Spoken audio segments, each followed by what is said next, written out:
Всем привет! С вами канал Коллекционеры, монеты и банкноты. Сегодня свой обзор я посвящаю советской юбилейной монете 10 копеек 1967 года. 50 лет советской власти. Параметры монеты. Диаметр 17,27 мм. Масса 2,5 грамма.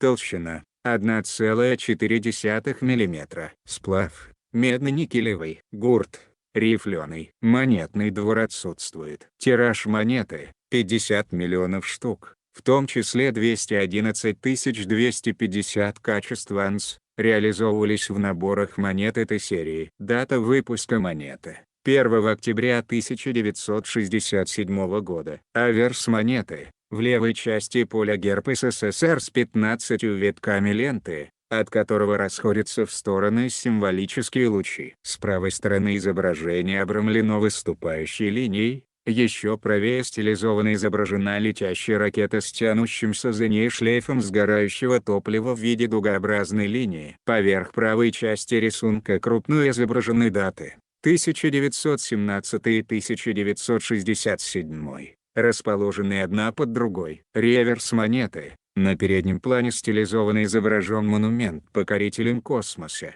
Находится в Москве на станции метро ВДНХ. На заднем плане – изображение сияющего солнца. Вверху справа поверх рисунка обозначен номинал. Крупное число 10. Под ним слово «копеек». Идея создания монумента возникла еще в 1958 году, но реализовать замысел удалось только в 1964 году. Высота – 107 метров. Композиция состоит из стилизованной ракеты, возвышающейся на постаменте, изображающем шлейф сгоревшего топлива. Под основанием располагается музей космонавтики, который после реставрации в 2009 году стал крупнейшим в России среди музеев данной тематики. На фасадах здания имеются барельефы, символизирующие космическую эру. 10 копеек 1967 года. 50 лет советской власти имеет 4 разновидности,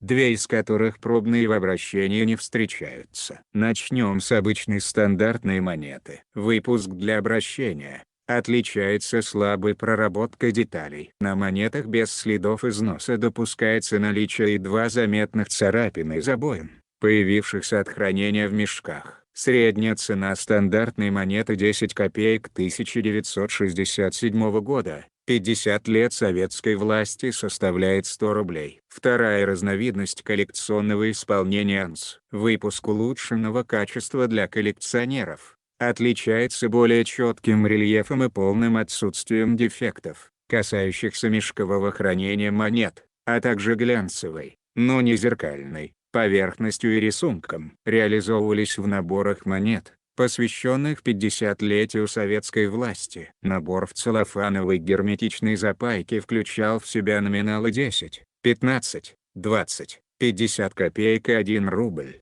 а также жетон Ленинградского монетного двора. Цена такой разновидности равняется 400 рублей. Если же монета этого качества чеканки имеет следы износа, то они приравниваются коллекционерами к обычному выпуску, который мы рассматривали выше. И самые редкие 3-я и 4-я пробные разновидности. Данные монеты сохранились в единичных экземплярах. Предполагают, что большая часть вывезена в зарубежной коллекции. 3-я разновидность. Луч от крейсера «Аврора» слева направлен в сторону шпиля Петропавловской крепости справа. Над рисунками год начала Октябрьской революции и дата выпуска монеты, разделенные скрещенными серпом и молотом. 4-я разновидность. На первом плане фигуры солдат революции и рабочего в тельняшке. За ними крупный серп и молот в пересечении. Абрис крейсера «Аврора». Рисунок очеркнут полукругом. Между кантом и полукругом словесное указание на юбилейную дату Великого Октября и год чеканки. Обнаружено на аукционе в Германии. Ранее, вероятно, входило в коллекцию советского нумизмата Мышнягина.